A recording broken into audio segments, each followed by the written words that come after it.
Problem discuss करेंगे जो related है test of divisibility of number divisible by 4 and by 5। मतलब वो नंबर्स जो कि 4 पे या फिर 5 पे मुकम्मल तकसीम हो जाते हैं, उनकी क्या पहचान है। जैसे इस क्वेश्चन में लिखा हुआ है कि 31,425 एंड 456,700 आर डिविजिबल बाय 4। तो इसकी पहचान ये है कि जो नंबर है उसके यूनिट प्लेस और 10 प्लेस के डिजिट को ही देखा जाएगा। ठीक है, अगर ये एक ऐसा नंबर बन जाए जो 4 के मल्टीपल में आता है तो फिर ये मुकम्मल जितना भी बड़ा नंबर क्यों ना हो, ये 4 से डिविजिबल होगा। और अगर इसके यूनिट और 10 प्लेस से बनने वाला डिजिट 4 पर डिविजिबल ना हो, ठीक है, तो फिर ये पूरा नंबर भी 4 से डिवाइड नहीं हो सकता। ठीक है, देखें यहाँ पर 25 4 से डिविजिबल नहीं है। ठीक है, तो इसका मतलब कि ये नंबर डिविजिबल बाय 4 नहीं है। जबकि इस नंबर में अगर आप देखें तो इसके यूनिट और 10 प्लेस पे आने वाले जो डिजिट्स हैं वो 0 हैं। ठीक है, और इस वजह से हम कहेंगे कि ये नंबर जो है वो 4 पर डिविजिबल है।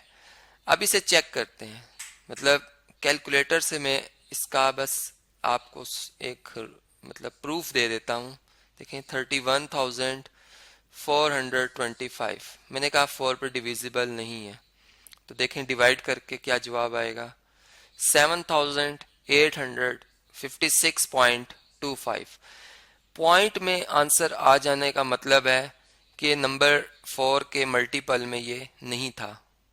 ठीक है, इसका कुछ डेसिमल पार्ट लाया गया है।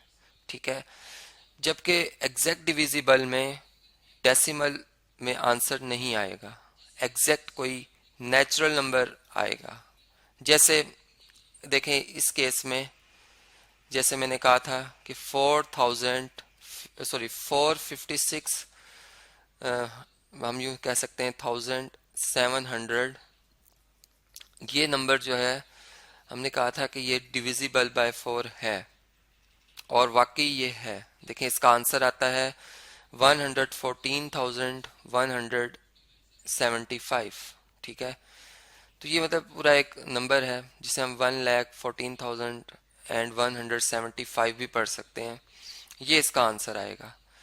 इसी तरीके से अगर आप देखें तो ये क्वेश्चन 2 में लिखा हुआ है कि आर 10,340 एंड 413 डिविजिबल बाय 5।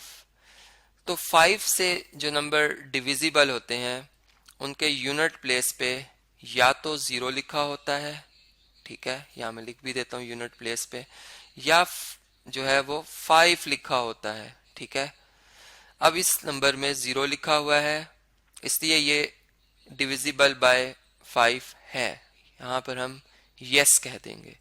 और यहाँ अगर आप 413 में देखें तो 3 लिखा हुआ है, इसलिए हम कहेंगे कि ये नंबर 413 5 पे डिविजिबल नहीं है। अब इसको भी चेक कर लेते हैं। देखें अगर 413 को 5 पे डिवाइड करें, यानी क्या 413 5 के मल्टीपल में आता है, तो यहाँ से पता चल रहा है कि नहीं आता, क्योंकि हमारा आंसर 82.6 आ गया है, डेसिमल्स में आ गया है। ठीक है, इसी तरह इस नंबर को मैंने कहा था कि ये मतलब 5 पे डिविजिबल है, और इसका आंसर अगर आप देखें तो ये यहाँ पर मैं सिंगल 5 लिखूंगा। इसका आंसर जो है ये एग्जैक्ट 2068 आता है, जो कि एक नेचुरल नंबर है। और हम कह सकते हैं कि अगर 5 को 2068 से मल्टीप्लाई किया जाए तो फिर ये 10,340 आंसर आ जाएगा।